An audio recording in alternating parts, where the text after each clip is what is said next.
पिछले कोई 2-3 दिनों से फिर से एक बड़ी हौलनाक किस्म की वीडियो पाकिस्तान के सोशल मीडिया बल्कि अब तो ग्लोबल सोशल मीडिया पे भी आ गई है, जिसमें एक औरत और उसकी पसंद से की हुई शादी का हस्बैंड दोनों को गैरत के नाम पर गोलियां मार के कत्ल कर दिया जाता है और पंचायत से फैसला दिया जाता है कि भाई ये बगैरती है। अब हमेशा की तरह पाकिस्तान में जो थोड़े से जो लिबरल लोग हैं या जिनको कोई भरम है अपनी सोसाइटी के बारे में, वो ये कह रहे हैं यार ये बड़ा गलत काम हुआ है। देखिए ऑब्वियसली गलत काम हुआ है, लेकिन आई हैव टू से दिस, ये सारी चीजें कहाँ से आती हैं? अब मैं आपके सामने कुछ हदीसें रखना चाहता हूँ, फिर मुझे बताइएगा कि ये जो गैरत के नाम पे जो काम होता है, ये कहाँ से आता? सुनन इब्न माजा की 1880वीं हदीस है कि रसूल अल्लाह ने फरमाया कि there is no marriage except with a guardian, यानी गार्डियन या वली के अलावा कोई शादी नहीं हो सकती। And the ruler is the guardian of the one who does not have a guardian, यानी अगर किसी का वली नहीं है, कि कोई औरत बिल्कुल यतीम है, उसका कोई मामा, चाचा, फूफा,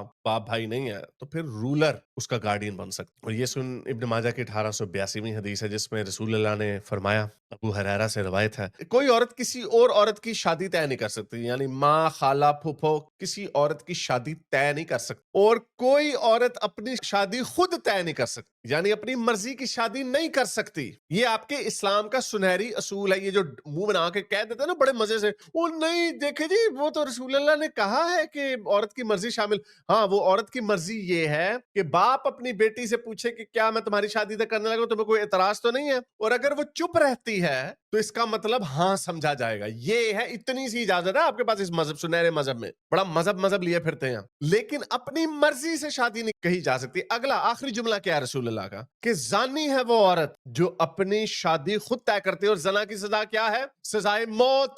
इसीलिए ये जो इस तरह के वाकयात होते हैं, आपको मौलवी शोलवी ज्यादा इसकी तनकीद करते हुए नहीं नजर आते, और जो करते भी हैं उनको ये वाली हदीस दिखाएं। उनको कहेंगे आपके तो रसूल अल्लाह ने खुद कहा है कि जो औरत अपनी शादी खुद तय करती है वो जानी है। ये हदीसें मुझे दिखाने का इसलिए शौक है क्योंकि मुआशरे, ये लोगों को बड़ा गुस्सा चढ़ता है जब मैं कहता हूँ ना, वो जी आपका कल्चर बड़ा बैकवर्ड है, आपका मुआशरा बड़ा बैकवर्ड और प्रिमिटिव है, बदले में वो कहते हो तुम तो जी गोरों की चाटते हो, ये वो। पता है गोरों के कौन से मुआशरे में, कौन सी अमेरिका की बाइबल बेल्ट में आज बेटियों के कत्ल किए जाते हैं अपनी मर्जी से शादी करने पे? बड़े मजे से राजे रूजे ये लंडे के फेमस बायोलॉजिस्ट वगैरह फिजिसिस्ट बन जाते हैं, बड़े मजे से कहते हैं देखिए जी बाहर भी तो गोरा भी तो अपनी अगर बीवी को चीट करते हुए पाए तो उसको मार देता है। यस, ये उनके अपने कल्चर की एक प्रॉब्लम है, यस, लेकिन वो आपकी प्रॉब्लम से बड़ी लिमिटेड है। दुनिया में आप जितनी भी, जिनको मैं प्रिमिटिव सोसाइटीज बोलता हूं और या बैकवर्ड सोसाइटीज, बेंचमार्क क्या है? बेंचमार्क है western society, human rights, rule of law, लोग सारे बराबर हैं। बहुत छोटी सी एलीट हर जगह पे होती है, लेस देन 0.1% जो थोड़ी सी कानून से ऊपर होती है। जैसे आप वैसे अमेरिका में भी देख लें, इस वक्त एप्स्टीन का जो किस्सा चल रहा है, उसके अंदर कुछ नाम है जिनका नाम इस्तेमाल करके इलेक्शन कैंपेन की ट्रंप ने के लोगों ने, और इसे वो ट्रंप के पीछे पड़ गए क्योंकि एप्स्टीन की लिस्ट में होता है, ट्रंप का भी नाम है। तो वो एक एलीट होती है जो बच जाती है हमेशा, लेकिन रूल ऑफ लॉ मोस्टली जो होते हैं ना, 99% लोगों उनके ऊपर चलता है। पाकिस्तान जैसे मुल्कों में ये जो ब्रेकडाउन है पूरी खराब है। इवन के छोटे लेवल पे भी ना, मिडिल क्लास के लेवल पे भी, अगर कोई मिडिल क्लास का बंदा, कोई जो टॉप 30% या टॉप 40% का हिस्सा, उसके अंदर भी हायरार्की बनी हुई है कि जिसकी सिफारिश थोड़ी ऊपर होगी वो बच जाएगा। तो ऐसा वेस्ट के मुल्कों में नहीं होता। इसलिए मैं वेस्ट को एक बेंचमार्क बना के आपको बताता हूँ कि वेस्ट से जो आप कंपेयर करते हैं बाकी सोसाइटीज को, जो प्रिमिटिव है या बैकवर्ड सोसाइटीज है, उनके अंदर क्या होता है? उनके अंदर किंगशिप होता है, उनके अंदर ट्राइबल और फ्यूडल निजाम होता है, और आप जितना नीचे नीचे जाते जाएंगे उतना वो ट्राइबलिज्म जो है वो ज्यादा फैलता जाता है। फॉर एग्जाम्पल आप केपीके में देख लें, बलोचिस्तान में देख लें, इंटीरियर सिंध में देख लें, जो अर्बनाइज सिटीज हैं पाकिस्तान के, लाहौर, कराची, इस्लामाबाद, बड़े बड़े, उधर ट्राइबलिज्म तो इतनी नहीं होगी, लेकिन उधर फिर भी किंगशिप ज्यादा होगी, फिर उधर भी सफारशी कल्चर जो होगा वो ज्यादा होगा। ये वो बैकवर्ड कल्चर्स और सोसाइटीज की सबसे बड़ी निशान। और पाकिस्तान को फिर आप देख लेंगे, पाकिस्तान कहां पे बैठा हुआ? पाकिस्तान उस बैकवर्ड और प्रिमिटिव सोसाइटी का हिस्सा। इस पे इनको बड़ी तप चढ़ती है, और उसके पीछे वजूहात क्या है? जो आपका कल्चर होता है वो over successive generations, over many generations, उसको 100-200 साल लग जाते हैं आपको अपनी अपने कल्चर को शेप करते हुए। मैं आपको एक एग्जांपल देता हूं। जर्मनी में अभी भी माना जाता है कि जो नाटसी इसने जो क्राइम किए थे, कितनी पुरानी बात नहीं, 75 साल पुरानी बात है, 3 पीढ़ियाँ गुज़री हैं ज़्यादा से ज़्यादा, 3 नहीं तो 4 आप कह लें, लेकिन मुँह से 3 पीढ़ियाँ गुज़री। उन 3 पीढ़ियों के दरमियान में वही सोसाइटी लेस देन 100 इयर्स इतनी एग्रेसिव सोसाइटी से पहली जंग-ए-अज़ीम लड़ी, दूसरी जंग-ए-अज़ीम लड़ी, इतनी एग्रेसिव से इतनी पैसिव हो गई कि उनके अंदर से वो गिल्ट ही नहीं निकल रहा। जब हम देखते हैं ना, कंपेयर करते हैं जर्मन्स को और ब्रिटिश को, उनकी सोच में ज़मीन-आसमान का फ़र्क, क्योंकि ज़ाहिर बात है एक विक्टर्स थे, एक लूज़र्स थे और उसके अंदर भी एक मिनी कल्चर था। जो हिटलर का जो राइज़ हुआ, वो इसलिए हुआ कि जो पहली जंग-ए-अज़ीम में जब वो हार गए, तो ट्रीटी ऑफ वर्साई के नाम पे उनको बड़ी ज़िल्लत वाली शर्तें उनसे बनवाई गई थी। उनका हिस्सा ले लिया गया, उनसे रेपरेशंस माँगते गए, जिसके नतीजे में हिटलर को फ़रोग़ मिला, क्योंकि एक आपने एक अलग कल्चर बना दिया विक्टिमाइज़ का कि हमारे साथ बड़ा ज़ुल्म हुआ, हम इतनी अज़ीम कौम। कल्चर्स जो होते हैं, सोसाइटीज़ जो होती हैं, उनको 2-3 पीढ़ियाँ लग जाती हैं कल्चर बदलते हुए।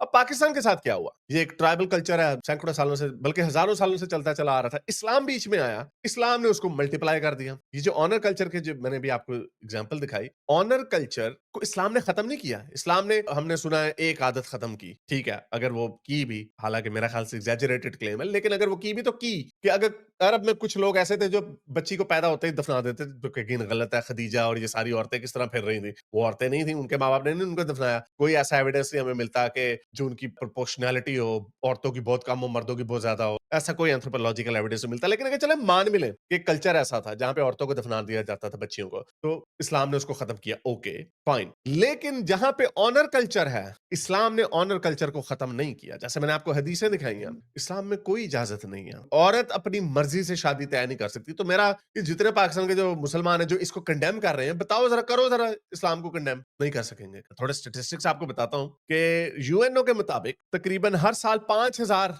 औरतें और लड़कियों की डिसऑनर किलिंग की जाती है, हर साल। और कुछ औरतों के एनजीओज़ के हिसाब से ये नंबर तकरीबन 20,000 के करीब भी हो सकता है। आपको पता है पाकिस्तान में कितना नंबर है? अंदाज़ों के मुताबिक लगाया जाता है, पाकिस्तान में ये नंबर तकरीबन 1,000 से 5,000 है। लोअर एस्टिमेट 1,000 है, हायर एस्टिमेट 5,000 है, जो पाकिस्तान को सबसे बड़ा सिंगल मुल्क बनाता है डिसऑनर किलिंग के मामले में। आपको याद होगा मुख्तारा माई का केस, उस पे भी मुझे याद है मुशर्रफ ने कहा, नहीं, ये औरतें जान के ऐसे कर देती हैं, इन्होंने बाहर के वीज़े-शीज़े लगवाने होते हैं। इस तरह की सोच लगा के कर देते हैं। और मुशर्रफ साहब जो थे पाकिस्तान के लिबरल, बड़े एलीट किस्म का उनका चेहरा था। जिन लोगों को याद नहीं, मुख्तारा माई के भाई ने एक राइवल क्लैन की लड़की को पता नहीं छेड़ा था या कुछ, कोई जिनसी पूरी मेरा ख्याल ज़्यादती नहीं की थी, कोई गंदी हरकतें की थी। तो उसके बदले में पंचायत ने फैसला क्या दिया, पंचायत ने कहा कि उस वक़्त का म्यार ये था कि उसकी बहन खुदकुशी कर ले, तो उसने खुदकुशी करने से इनकार कर दिया। तो फिर क्या किया, उसको हुक्म दिया कि इसके साथ जिनसी ज़्यादती करो, तो उसके साथ कोई 8-10 लोगों ने जिनसी ज़्यादती की और वो पता नहीं चल रहा था। वो फिर जब इंटरनेशनल मीडिया ने और लोकल मीडिया ने उसको उठा लिया, उसके ऊपर बात हुई, तो फिर उन्होंने कुछ 14 लोगों को सज़ाए मौत दी थी।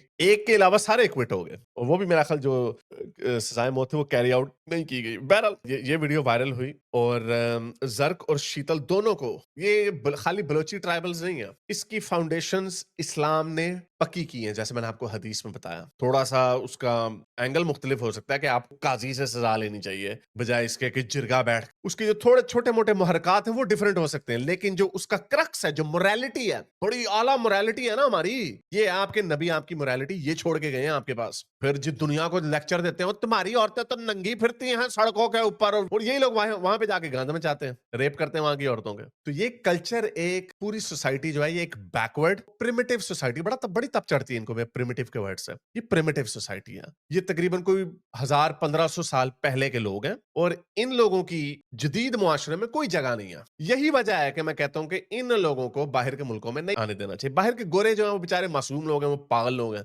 उनको पता ही नहीं है कि उनके साथ गेम क्या हो रही है। उनको पता ही नहीं है किस किस्म के वहशी जानवर यहाँ पर आ रहे हैं। ये जानवर बाहर के मुल्कों में जा रहे हैं। जिस मुल्क में जाते हैं वहां पे बिड़ा कर देते हैं। ये अमेरिका का हाल हो गया। ये वो सड़कें जो हम फ़िल्मों में देखते थे, बड़ी खूबसूरत ऊँची-ऊँची बिल्डिंगें, साफ-सुथरे, मुस्कुराते चेहरे, और वहाँ पे है देखो, वो ये लगता है कोई कोई पता नहीं कोई थर्ड वर्ल्ड आ गया। देखो तो सही बेड़े गर्क, पेड़े, ये यूरोप का हाल देख लें। ये जहाँ पर भी जाते हैं थर्ड वर्ल्ड के लोग, वहाँ पे जाके गंद मचाते हैं। इनके अपने मुल्कों में इतना बुरा हाल है और यही वैल्यूज़ जो है ये बाहर के मुल्कों में एक्सपोर्ट करते हैं और हमें बार-बार लिबरलिज़्म के ताने देते हैं, हमें लिबरलिज़्म याद कराते हैं। लिबरलिज़्म का मतलब है हर हर एक को अपने गले से लगा लेना। साँप को अपने गले से नहीं लगाया जा सकता और जितने प्रिमिटिव कल्चर्स हैं, ये उनकी प्रिमिटिव हैबिट्स हैं और ये होती चली जा रही हैं कि ये तो एक वीडियो आई है ना, मैंने अभी आपको बताया एस्टिमेट 1000 के करीब, कम मिनिमम एस्टिमेट है 1000। अपवर्ड एस्टिमेट है 5,000 औरतों के कत्ल होते हैं गैरत के नाम पे। एंड अगेन इसके ऊपर कोई बात नहीं करता कि गैरत का जो कॉन्सेप्ट है ये आता कहाँ से है। गोरों को कहते थे बगैरत है ये, ओ ये बगैरत है कि नहीं। उनको ताना क्या देंगे, वो तेरी ते धी जड़ी है, वो तेरी ते भैन जड़ी है, बस ये इधर से निकल ही नहीं सकते। उसका एक्सट्रीम एंड दूसरी तरफ क्या होता है, ये बड़े गैरत वाले लोग हैं, गोली मार देंगे। तो तुमने अपनी मर्जी से शादी की। मेरा ख्याल कहीं पे कोर्ट बताया जा रहा था कि उसके आखिरी लफ्ज उस लड़की के बेचारी के ये वर्ड्स थे कि मैंने शादी की है, ज़ना तो नहीं किया। अब उसको कौन बताएगा कि उनके प्यारे नबी कह चुके हैं कि जो औरत अपनी मर्जी से शादी करती है वो ज़ानी है। इसके ऊपर कोई बात नहीं करेगा।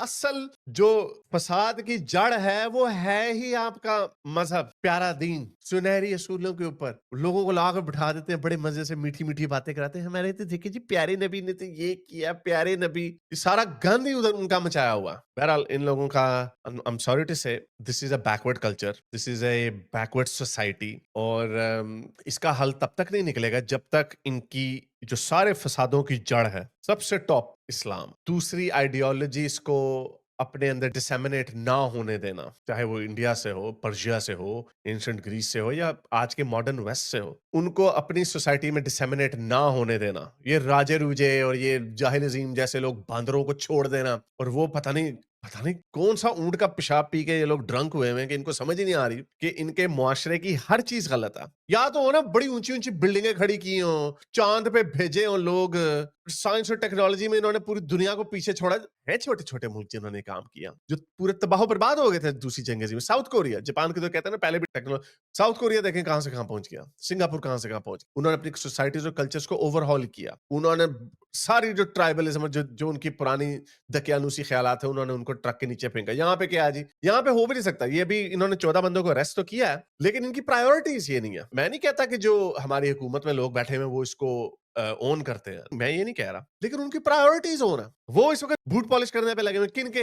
वो फील्ड मार्शल साहब बन गए हैं। उनकी प्रायोरिटीज तो ये है कि इमरान खान को किस तरह अंदर डक के रखना है। जमहूरियत गई भाड़ में। अभी कोई 30 चैनल यूट्यूब के अदालत से फैसला करवा लिया इन्होंने, अपील करवाई है। वो भी जाहिर बात, अदालत भी उनकी, सब उन्हीं का। ये बेड़ा गर्क है, ये फेल्ड स्टेट है। मुझे तो समझ नहीं आती चल कैसे रहा। पाकिस्तान में एक बहुत बड़ा इनके बिलीफ का हिस्सा है कि ये इतना नालायक मुल्क है, लेकिन इसको सिर्फ अल्लाह ने बचाया हुआ। मैं बस उस दिन के इंतजार में हूँ कि जिस तरह अल्लाह ने हाथ उठा लिया था ना 1971 में, अभी दूसरी दफा कब उठाएंगे। मैंने अवैस इकबाल का बड़ा मजे का एक कॉल सुना। अवैस इकबाल ने कहा कि इस मुल्क की 3 जनरेशन गुजरी। जो हमारे नाना नानी की जो जनरेशन थी, दादी दादा की, उस वक्त हिंदुस्तान का बंटवारा हुआ, अंग्रेज ने किया, ठीक है। जो हमारे माँ बाप की जनरेशन थी, उसमें बांग्लादेश का बंटवारा हुआ। तो ये हमारी अब तीसरी जनरेशन चल रही है जिसने कोई बंटवारा नहीं देखा इस मुल्क। तो कैसे हो सकता है जो हमारे पहली 2 जनरेशनों ने देखा और तीसरी ने ना देखा हो। जिस तरह ये मुल्क को चला रहे हैं, ये तीसरी जनरेशन के साथ भी होगा, फिर चौथी के साथ भी होगा। पता नहीं चौथी तक बचेगा या नहीं बचेगा, वो और बात है। तो बेड़े गर्क है और आवे का आवा खराब है, टॉप टू बॉटम। अगर आपको मेरी ये वीडियो अच्छी लगी तो मेरे चैनल के मेंबर बनिए, पेट्रन बनिए, या फिर आप मुझे बाय मी या कॉफी में भी सपोर्ट कर सकते हैं।